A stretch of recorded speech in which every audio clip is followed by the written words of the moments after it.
Hi everyone, I'm John C. Morley, the host of the JMOR Tech Talk Show and Inspirations for Your Life.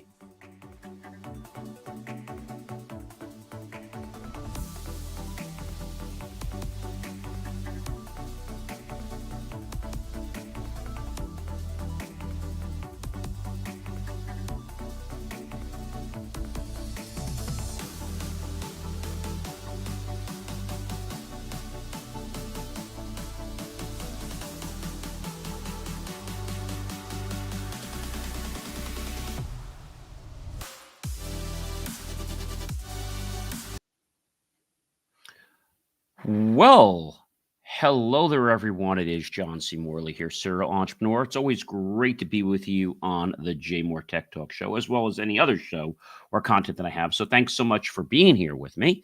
If this is your first time with me, I want to say welcome and thank you for joining me. If you've been here before, then I would like to say welcome and thank you for coming back. So I think that's an important thing, guys, to understand what we're here to do. Um, and I can tell you guys that, tech is changing every single day, whether you like it or you don't. It is changing every day. And by the way, guys, if you are new here, I invite you to check out believemeachieve.com for, of course, more of my amazing, inspiring creations, which you can do right after the show, 24 hours a day by visiting believemeachieve.com. Hey, guys, and if you're thirsty right now, I don't want you to be sitting there parched, or if you're hungry or what have you, need a drink, maybe it's something salty, something sweet, something sour, or whatever it is, fruit. I have my RO water here, and that's really delicious. Nice, icy, cool, 7 times RO filtered water. Really good. All right, guys, without any further ado, you know what I want to do? I want to go ahead and kick this show off. Are you guys ready? All right, let's kick this show off. So welcome, everyone. Like I said, it is, such a pleasure to be here with everyone. And I think a lot of times, people don't get the main thing. You know what the main thing is?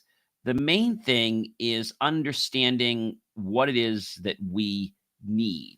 And from technology, I got to tell you guys, it can get a little bit confusing as to what's right, what's wrong, and all those, kinds of things, right? So, again, guys, welcome, welcome, welcome, welcome to the ever popular JMOR Tech Talk Show. And the show that's all about technology. Oh, who am I? Sure, I'm John C. Morley, a serial entrepreneur, an engineer, marketing specialist, video producer, podcast host, coach, graduate student, and of course, a passionate lifelong learner. Each week, I don't just talk tech, I dive into the stories that are shaking up the world, shining a spotlight on the breakthroughs and the breakdowns that we are experiencing and the digital era, that is. So get ready, everyone, for a very wild ride and some amazing headlines and some expert insights from me and big opinions only found here where tomorrow's trends hit first. Yeah, guys, that's right. It's all about tomorrow's trends because, if we can learn about something sooner, then we can actually embrace ourselves to be better and to grow. I think that's a really, really important thing, guys. So number one is SAP. So SAP scrambles recently, and the issue with the giant concessions dodging the European Union's record fine. SAP, believe it or not, is in hot water. I don't mean lukewater. I mean the kind that'll burn you.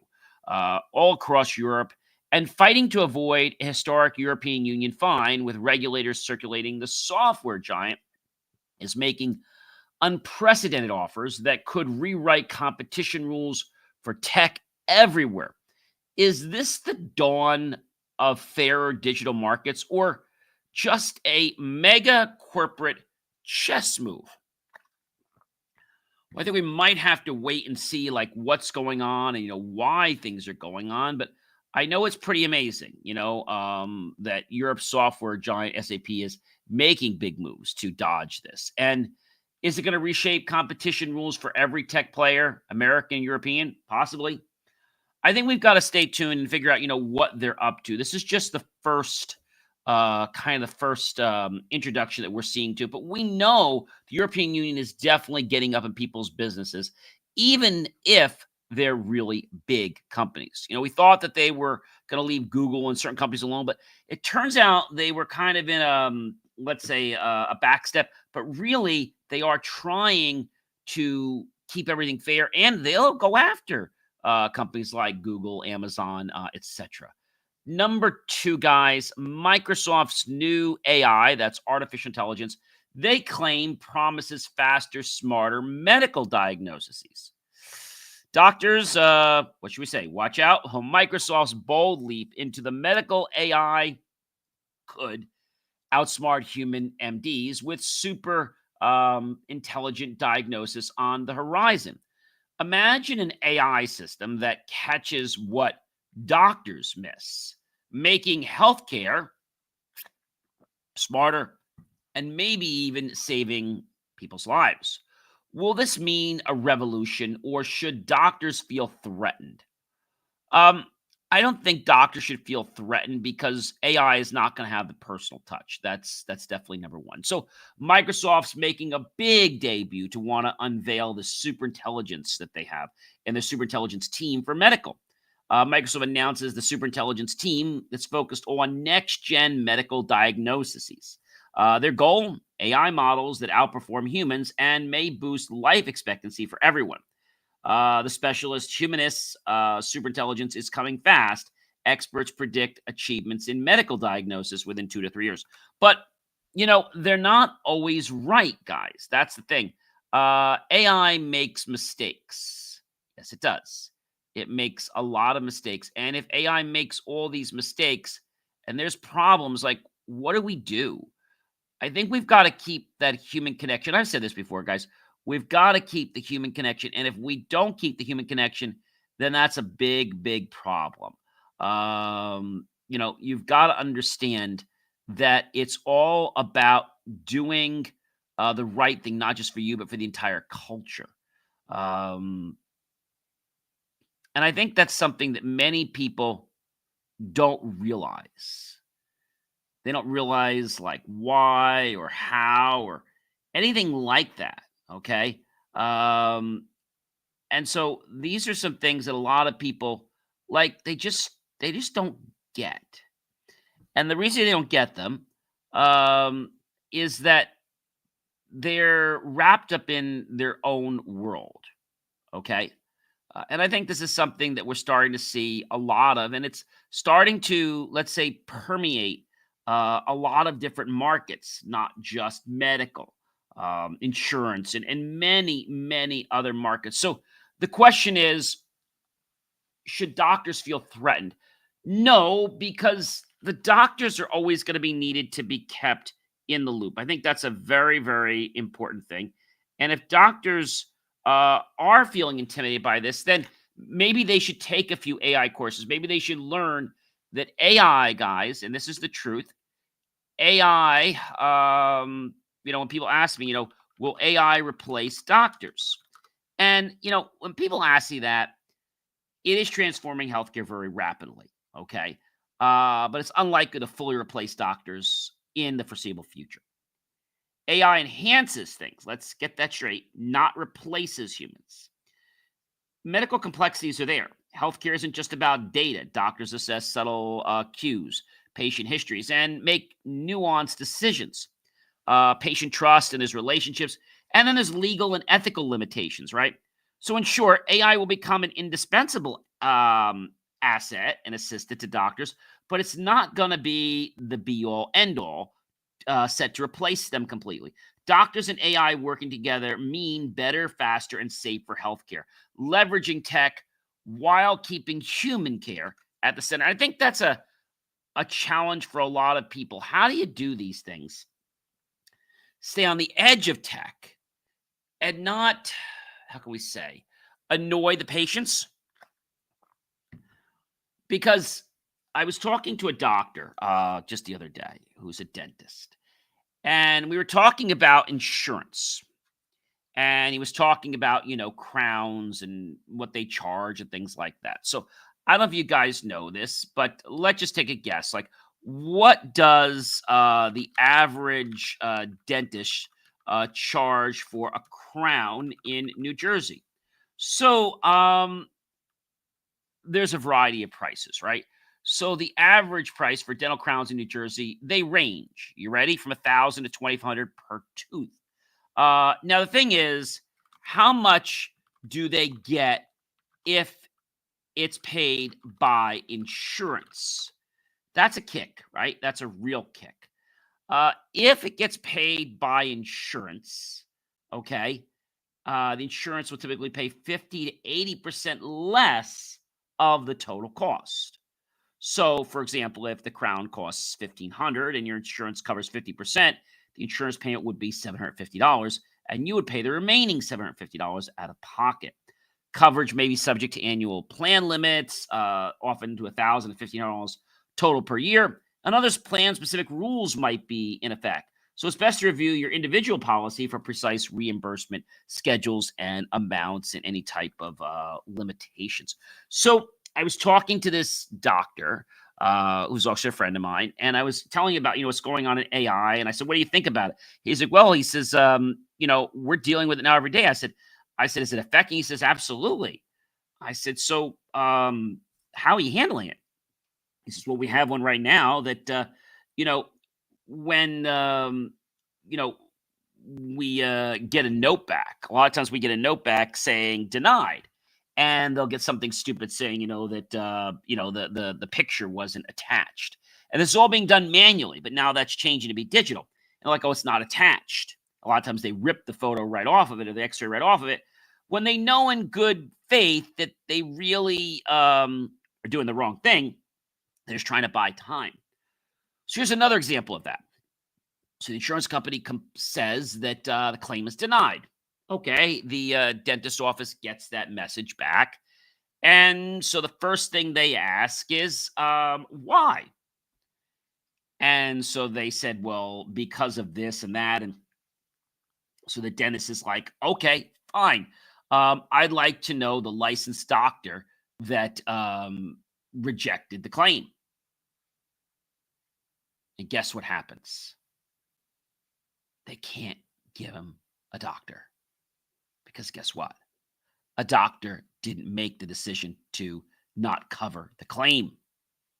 Artificial intelligence did. And right now, if artificial intelligence makes a statement to, let's say, disavow the claim, then the dentist is like, that's not valid. Like, they have to pay us. As soon as that happens, he says, we're getting paid. That's done. But AI is being used to short circuit things in our world, unfortunately. And by short circuiting, I mean that it's taking shortcuts. Okay? And that's an important thing to realize, that it might be about that. And if it's about that, then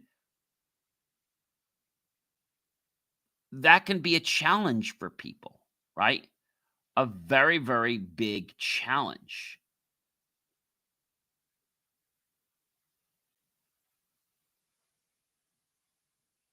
And I know that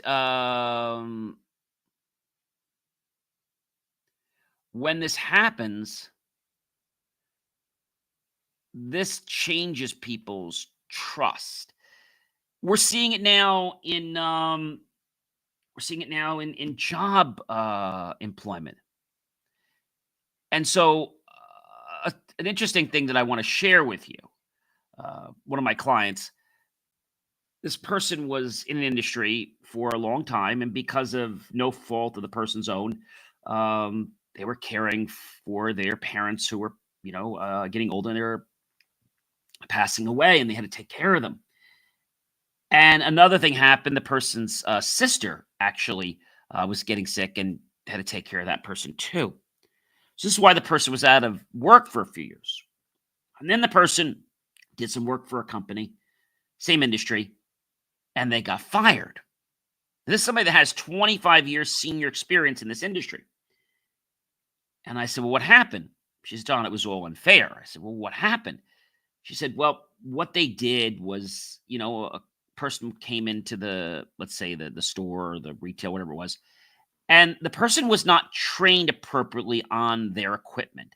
So the first thing she did was she said, give me a moment. I want to talk to my manager. She went to talk to the manager, and the manager came right out and threw her under the bus. Didn't keep it confidential, didn't come out and say, okay, gee, what can we help you with? There's an issue with something, and try to help. No, they made her look like a jackass. And guess what happened next? The manager fired her the next day. And guess what happened a few weeks later? That manager got fired. But because of the reputation, because of what happened, and the customer being upset, they just fired that person. Now, they would never hire her back. But here's the thing I want to share with you. She's been trying for months to get, different, let's say, jobs. And she's not getting hired. We're working on this for months. Good resume, everything. And so I finally decided to talk to some people in this industry because I said, this just doesn't make sense. How can she be getting declined from so many in this industry when she has all this experience? The pre-interview goes well. The other interview that she takes in person goes well.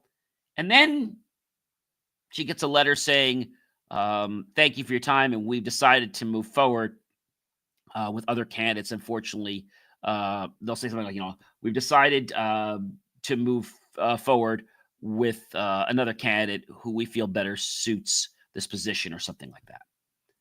So this kept happening for months. And so I talked to two people I know that are top in this industry, and they explained to me what was going on. It's very, very underhanded. When you fill out an application to work with these companies that we did, a lot of times we were filling it out for the same company, just different locations.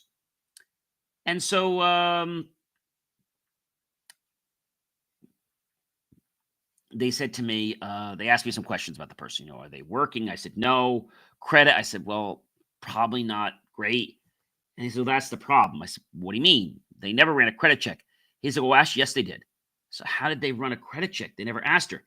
It's buried in the application somewhere that, you agree. And once you have a driver's license, okay,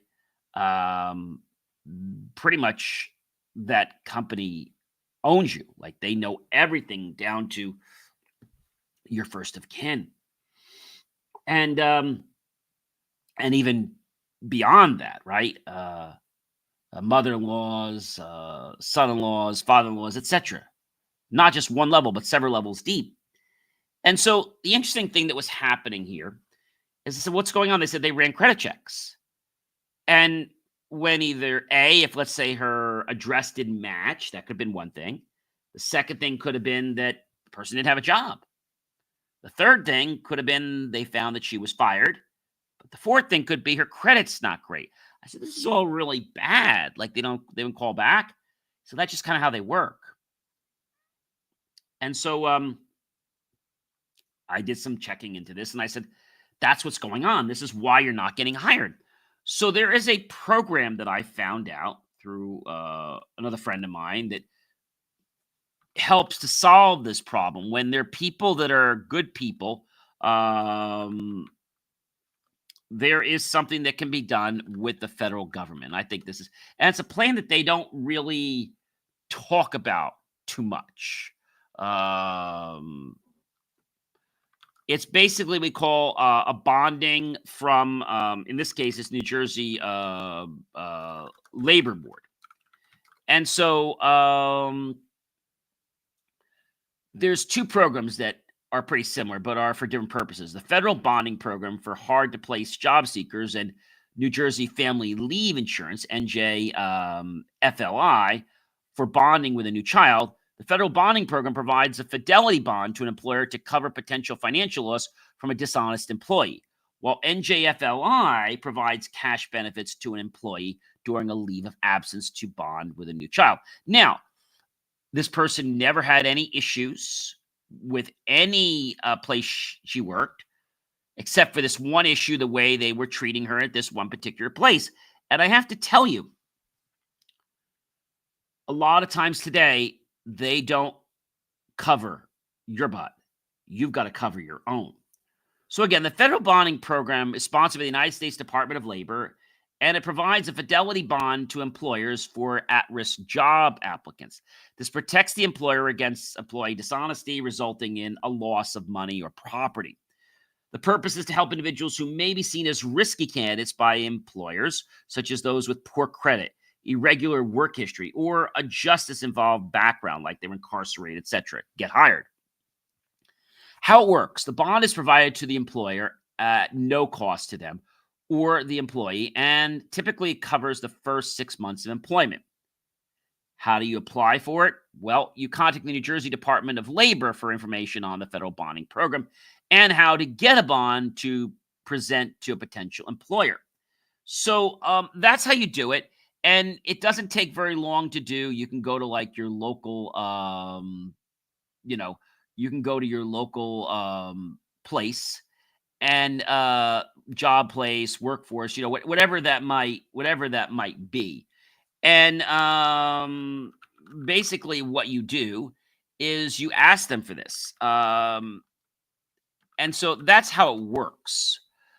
And so I've got to tell you that if you're in the industry and you're wondering why you're not getting hired and you're top notch in your industry, you've had really great experience, could be because of your credit.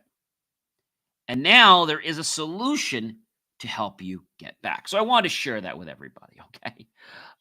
Number 3, Starlink connects millions of space calls. They could replace cell towers.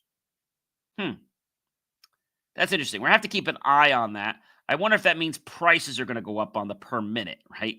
I remember having a cell phone.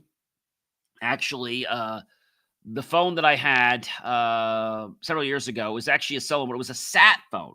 So it operated by placing a call on a satellite. I don't know if you guys know, and this is probably something interesting to share with you, how much per minute we call them sat phones. That's what they're called, sat phones or satellite phones. So the cost per minute for satellite phones vary by plan, ranging from approximately $1.50 to over $2.50 for prepaid services, while plans can reduce the cost to $1 per minute with higher usage. For instance, one prepaid plan is $1.89 per minute for 100 minutes. So that's $189, while a higher tier plan with 100 minutes might cost $95, so 95 cents per additional minute after the monthly allowance is used. So again, $1.89 per minute for 100 minutes, while a higher tier plan with 100 minutes might be costing less and,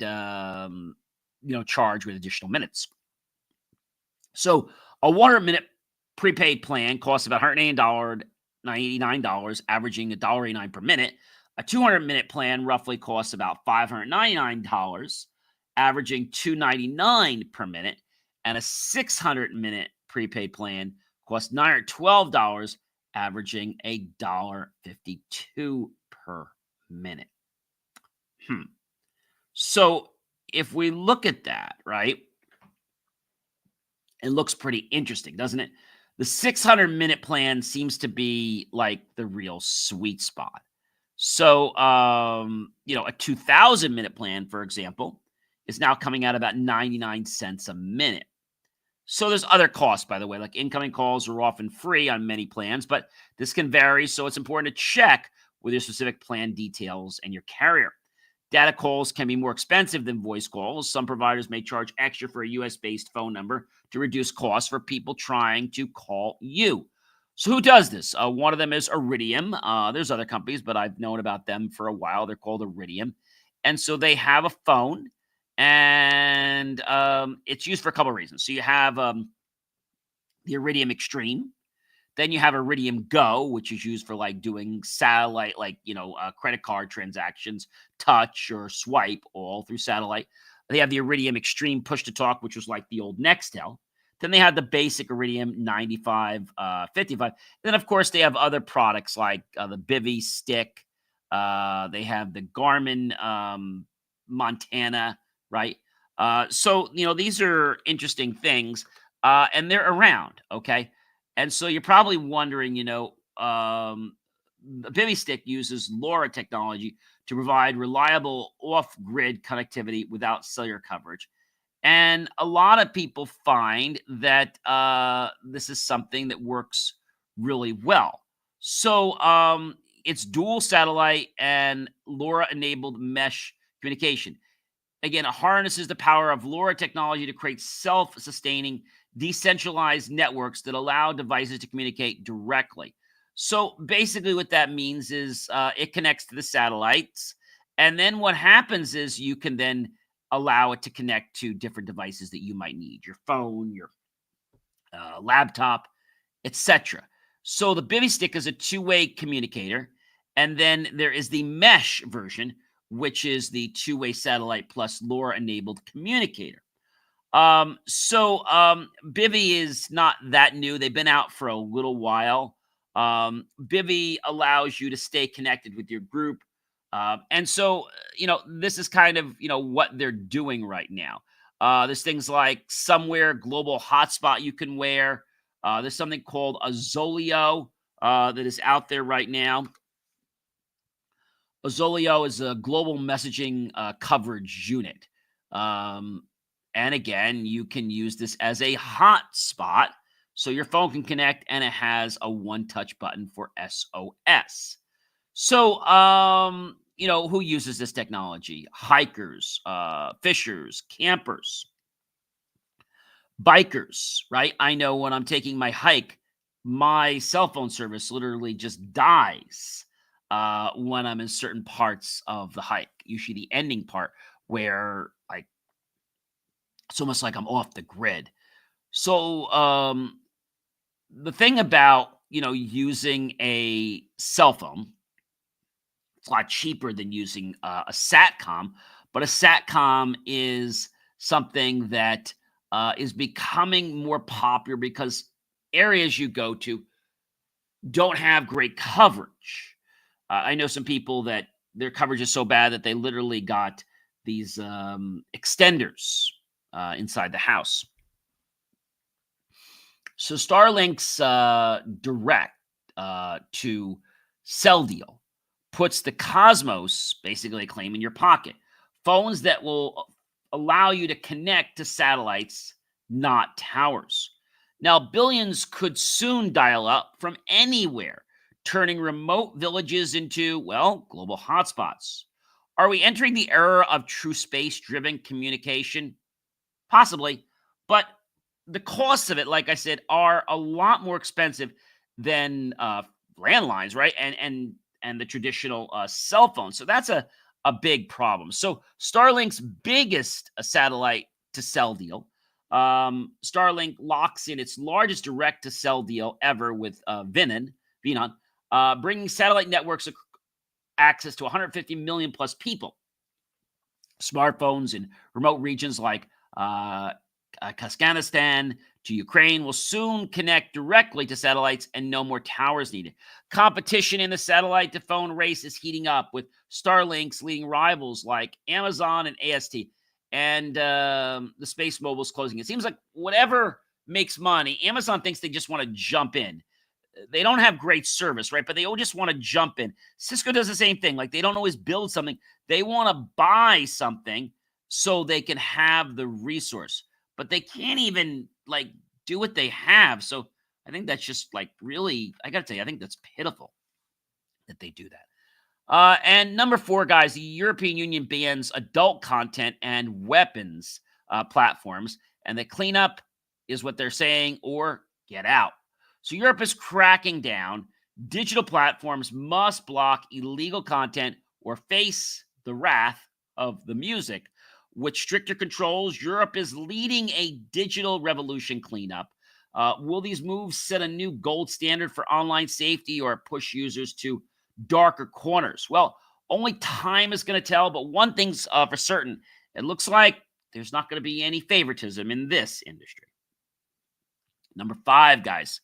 Rockstar fires 31 unions as the strike goes on. Will the GTA 6 survive the chaos? I don't know.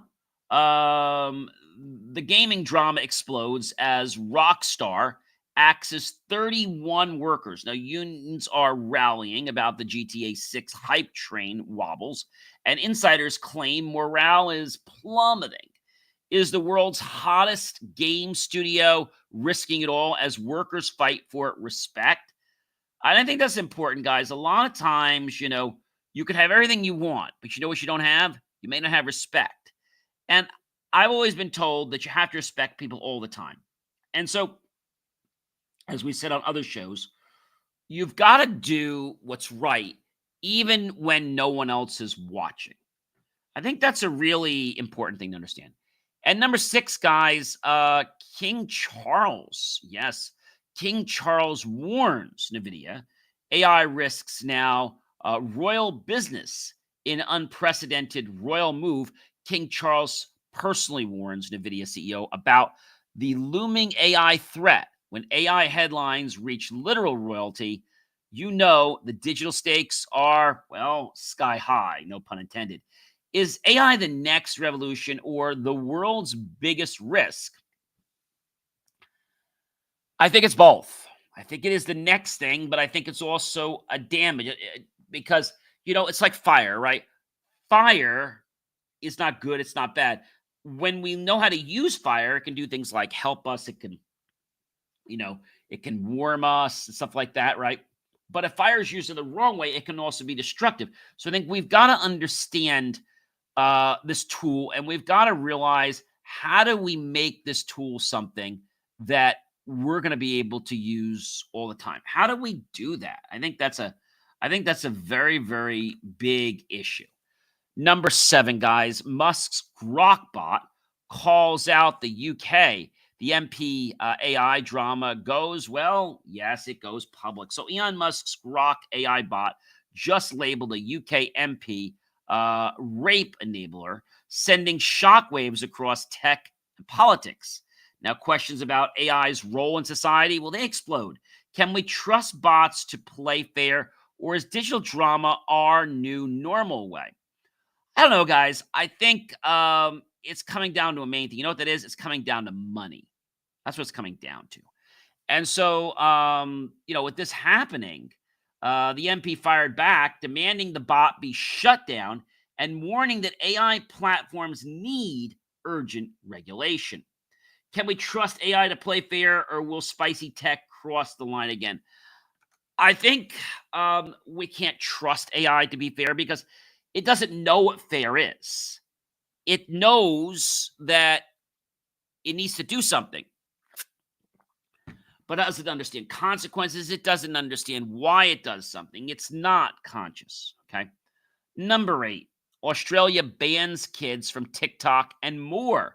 The next stop, global crackdown. The union in a move now to set and shake up the internet. Australia will block under 16-year-olds from TikTok, Instagram, and more, what they claim are threatening issuations with massive fines for rule breakers. And the goal, they claim, is to protect the kids. Now, critics will be putting bans in place. And by doing this, if they did, it would just fuel digital rebellion. So I think they've got to be careful about how they do this, and they've got to get buy-in, or they could have, in my opinion, they could have a serious anarchy on their heads. Number 9, guys, council leak exposes 600 plus locals. Will your data be next? It could be. Simple council error leaked private information of hundreds, igniting fears about data security everywhere. If it could happen to them, well, it could happen to your personal details. And maybe those would be tomorrow's headlines. And that would not be a very pleasant story that you would want to hear about. Here's one I think that is important, and I think it's one that people don't think is possible. I don't want to scare people, but I want to just make people aware. Number 10 is um, person had a pension, his pensioner, he loses all. He loses it to a dating site because the fine print says love hurts. A vulnerable pensioner's entire savings vanished over sneaky small print on a dating app. The lesson: always read the fine print or risk a heartbreak that hits your bank account. So, what can you do in these situations? Well, one, you can use a rechargeable or just a card that you get from your bank, or like a rechargeable Visa. And when you do that, you have a little more control of maybe what's going on in your life and what has control and what doesn't have control. I think that's a very important thing, guys. A very, very important thing. So, number 11, London teens win the robotics gold. The dreams go worldwide now. South London School, very happy. Their robotics team smashes the United Kingdom Championship and heads global. From local dreams to international glory, they have proven that passion and teamwork break every single barrier. And heads off to them. I think that's really, I had to get some more water here. I think that's really remarkable to inspire people. I like to build any age. I like to build that. And I think when you have this sense of accomplishment, I don't care how young or how old you are, it fuels you. It moves you, kind of like, music fuels and moves you. And I think that's a very important thing to realize. If we can understand that, then I think there's not too much that we don't understand in our life. I think that's a very important thing. I think that's an important thing to understand. Number 12, guys, Jersey slashes tech funding. Digital skills on the chopping block right now, and this is serious business. Major funding cuts could erase tech classes island-wide. Supporters are warning of a skills crisis that could emerge, while officials are saying, quote, just YouTube it, close quote. Should digital learning depend on luck or investment or something else? I think these are the questions that a lot of legislators and a lot of people are asking, because everybody thinks it's all about cutting the money. And speaking about money, I think this is a very interesting thing. Everybody has asked me this. Is the government open yet?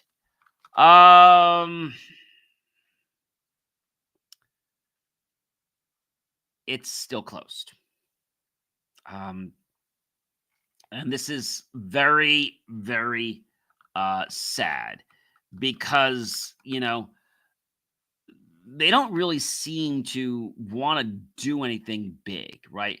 The longest government shutdown in U.S. history is it's interesting to understand, what had happened. And so what's important, it's over the federal agencies reopening, employees returning to work. That's the whole thing. But the question is, did Washington, reopen the government? Did they reopen the government? So the government shutdown, I have news for you guys, as of November 13th, is officially over. But not everything is back to normal. The longest government shutdown in United States history is officially over after President Trump signed a bill passed by Congress on Wednesday, late night. The federal government is reopening, but after 43 days on pause, things may not return to business as usual right away. For instance, federal workers are still awaiting back pay, and air travel disruptions are expected to linger. And some impacts could continue much longer than 6 weeks, whether that's national parks trying to make up for lost visitor revenue, or taxpayers waiting longer for refunds from a backlogged IRS service. There's also the looming threat of another potential shutdown in the not-too-distant future. since this bill only funds the government, guess what, guys, till January 30th. So we have to be thankful for what they're doing, but I think the reason they did this is they want to get through Thanksgiving. I said it'd be really a bad thing to not have the government reopen at Thanksgiving time. Number 13, guys, Peloton unfortunately recalls 833,000 bikes. The fitness firm in a free fall. Peloton's back in the recall spotlight after more seat-breaking reports are hitting. Over 833,000 bikes recalled. Is the fitness darling spinning out, or can it repair consumer trust? I think that's a question that a lot of Americans and different people around the world want answers to. You know, what's going on? Did Peloton lose their trust? And I think right now, yes, Peloton has lost trust, primarily due to high-profile products, recalls, and initial resistance to acknowledge safety issues, which was compounded by a post-pandemic drop in sales and a loss of confidence from investors and customers. The company's initial defensive stance on its tread and treadmill recall, which was linked to a child's death, severely damaged its credibility. So just because a product is, like the latest thing and the greatest one day doesn't mean it's always going to stay that way. I recently had an issue with a shoe company, and the shoe was not made the way they used to be made. They're doing things to save money. I mean, that's just the long and the short of it. Number 14, guys, Discord launches teen safety tools. Parents rejoice about this. They're very happy. Discord rolls out major new controls for teen accounts, giving parents real insights and more power to protect. Is this the future of social media, or just one step into the safety race that's currently going on? So I think it's important that we know where technology is today, and we understand that it's always moving, right? It's a moving target. And although I think there's a lot of benefit in artificial intelligence, my problem is that people are lying, or prevaricating is a nicer way to say it, but it's still lying, about the potential of AI. AI has a lot of great features, but if I had to ask right now, why is AI so bad? And it comes to the environment. There's a negative side to explosion of AI, and it's associated with infrastructure, according to a lot of researches that was done. Proliferating data is centering that house AI servers produce electronic waste. They are large consumers of water, which is becoming scarce in many places. So people, actually from the Virginia Tech school, was saying AI is the good, the bad, and the scary. And so, I think a lot of people are not taking this seriously. And I'll tell you why they're not taking it seriously.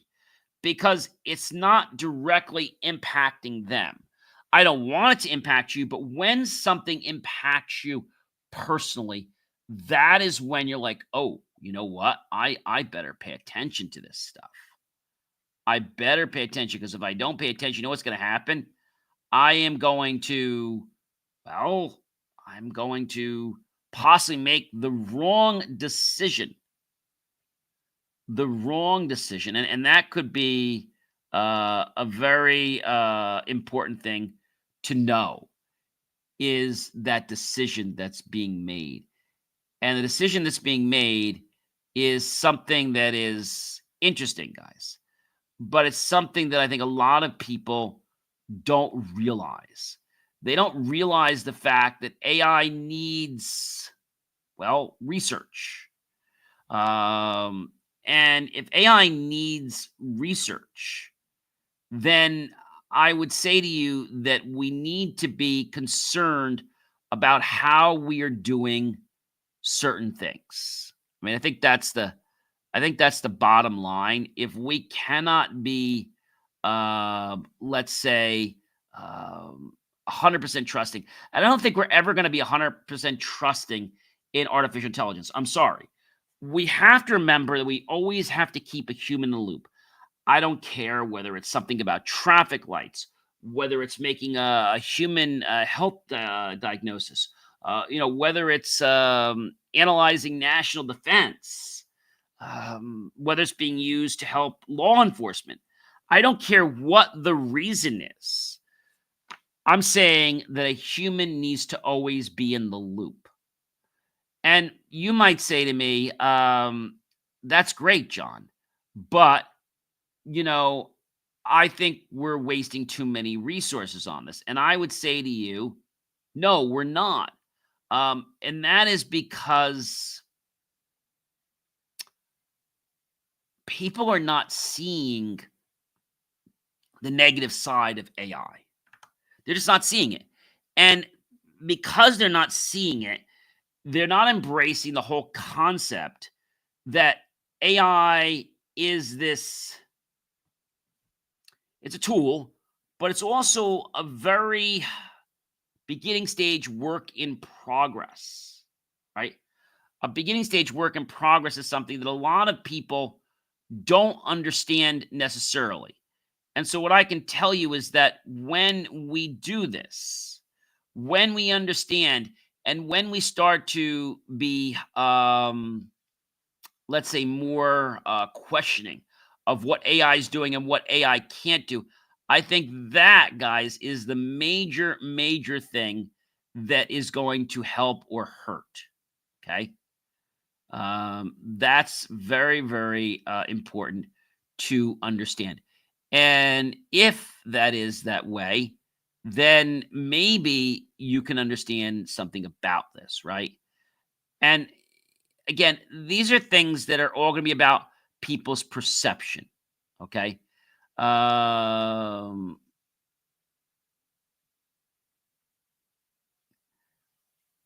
tell you, it's about the ethics. It's about, is it doing the greater good for all concerned? Okay.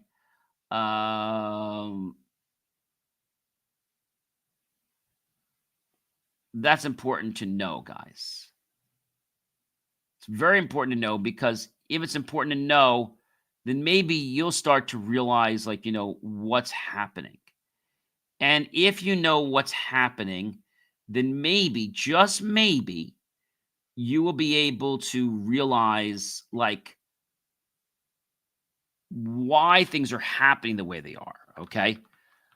And I think that's something that a lot of people don't understand, like, right now, because it's not directly impacting them and their well-being. Again, I don't want it to impact you, but I find that same thing, like with all these things in Congress, the reason that they weren't getting a decision is that it wasn't affecting anybody.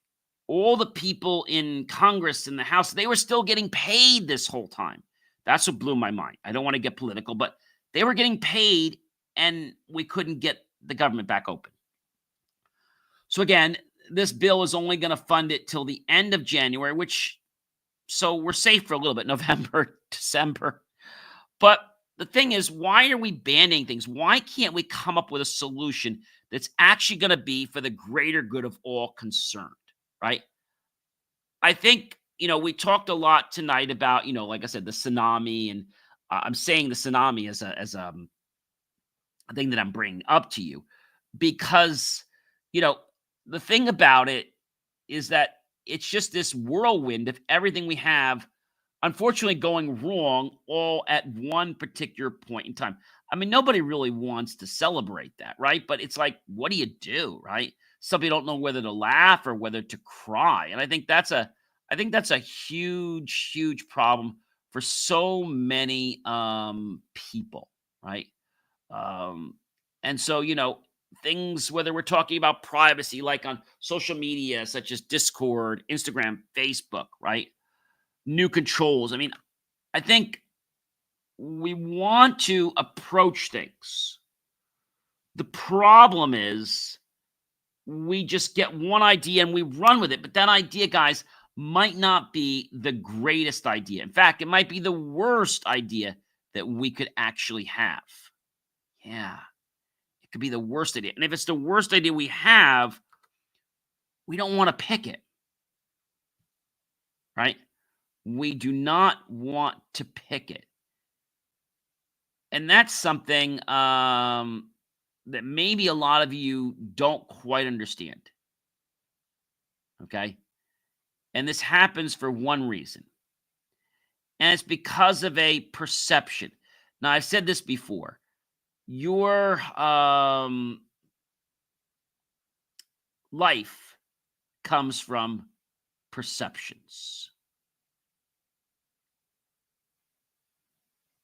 Your life, what happens to you, all happens because of your perceptions. Now, your perceptions in life are about that one main thing. And that one main thing, okay, is about how you expect the world to show up for you, right? To show up for you. Maybe you're complaining about the way or why the world showed up for you. Maybe that's what you're complaining about. But I don't think that's fair, because if you're thinking life is going to be one particular way, right? Maybe you are, maybe you're not. That one particular way is something that a lot of people just, well, in argument's sake, they take it for granted because they feel they can. So we've been talking a lot about different tech, right? We've been talking about tech that's keeping people from getting jobs. One other thing that happened, this was kind of funny in one sense. So the person applied for some jobs, and then they got an email last week, and the email said, "Congratulations, we look forward to meeting you on at." There was no date, there was no time, there was no nothing. And you didn't know whether it was a phone call, whether it was a Zoom, nothing. So I think a lot of times AI messes up. You know why? Because people don't give it the right prompts. They don't give it the right prompts. And although AI has a lot of potential, I mean a lot of potential, like AI is very good at summarizing. Like if you wanted to, let's download my show and say, hey, give it a summary. It's not the same thing. But I think if we know that a hammer is meant for hammering a nail, and we know that a screwdriver is meant for screwing and unscrewing a screw, okay? And we know that a saw is meant for cutting something, and we know that a drill is meant for drilling a hole. We would not try to use the drill to hammer a hole, right? Or we would not use a screwdriver, the back of a screwdriver, to bang in a nail. I know people have done that, but that's not the intended purpose of it. And I think when we can embrace the purpose and the meaning for why things happen in our lives, sometimes we don't always get the reason why. We're like, oh, this is how this happens. I get it, right? But is what we're doing in alignment with our core values? I've talked about this many, many, many times. Our core values. Our core values are something that is very important. Can we change our core values? Absolutely, we can change them. Do we want to keep changing them? No, we do not. Because if we keep changing this, that makes us possibly become confused. Nobody wants to be confused. So artificial intelligence, okay, is a compilation of algorithms, of data. And with the data and the algorithms, it's able to process. Now, in the world of AI, we call the data, we call it LLM, a large language model. So that when you say something or you ask it something, it has a way to go back and reference it. And although it has a context, it never will have the context as you and I of what we see. I think that's a very, very important thing to realize. And I think a lot of people need to understand this one thing. You know what the one thing is? The one thing is know the tool that you have. Learn its strengths and learn its weaknesses. And the reason you want to know that is you want to learn what else you need to support something. Maybe you're building something and you know that what you have is sufficient for this, but now you need it to support more weight, let's say a shelf. And so you realize you might have to add something else like more support, right? Whether it's a back brace on the shelf or whether it's adding another, let's say leg or arm to hold the shelf up. So these are important things that I think everyone in our world comes across. But the reason people don't make the right choices is because they are too much in a hurry. Yeah, they're in a hurry. And the thing is, when they're in a hurry, you know what happens? Haste makes waste. So now they have to do the stuff over and over and over and over again. I mean, they have to just keep doing it over and over again. And this becomes, well, not just a chore, but now it's like we've lost the purpose to why the heck we even do something. All right, I think that's a very, very important thing to understand. And I think if we can embrace that whole percentage, that whole point, I think you will understand more why this is becoming more of a, I'm going to say it's becoming more of a competition. Okay? More of a competition. And the competition that you have might sound great, guys. I mean, it might sound like, the best thing in the world. I mean, like really, really the best thing in the world. And if that happens, then I feel that life can be pretty amazing, pretty different, right? But if we don't do those things, if we don't do the right things, then suddenly, I don't know, guys, it gets to be a problem because now it starts to get in the way of your core values, okay?